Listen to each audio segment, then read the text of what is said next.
Now, this movie also has a couple of weird crossovers.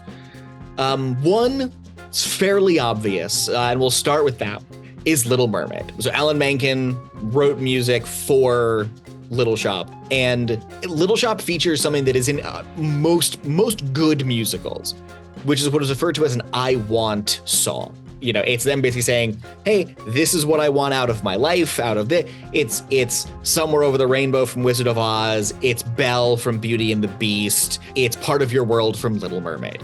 So for this, it was Somewhere That's Green, right? That's Audrey being like, that's what I want. I want that beautiful place, that Somewhere That's Green. And Menken took that kind of aesthetic and that kind of vibe into working on Little Mermaid. So when they were working on Part of Your World, they kept referring to it as Somewhere That's Wet. Because they were just like, all right, like that's kind of the vibe that we have that kind of crosses over with this. Let's kind of weave that together. And it's almost like he was cutting his teeth on Little Shop of Horrors before getting into Little Mermaid, Beauty and the Beast, Aladdin afterwards. Yes. So it's a really cool connection all the way back to A Man-Eating Plant. Yes. Random side question. Favorite Alan Menken? I mean, I guess it's technically Little Shop of Horrors right now, at least. That's fair. I'm a sucker for Gallivant, though, that musical show he did with. I don't think I've seen that one. Oh, no. It's so fun. It's a medieval musical, and it's delightful. All right, so the second crossover with Little Shop is '89 Batman. All right. So a lot of Steve Martin's dentistry equipment as props were reused in the scene in '89 Batman where the surgeon is showing like how he fixed Jack Nicholson's face. You see what I have to work with here. Oh, okay. So hilariously, those same props that were in this Little Shop brought back to Jack Nicholson in '89. It was in the original Little Shop. Yeah, a weird kind of roundabout kind of thing.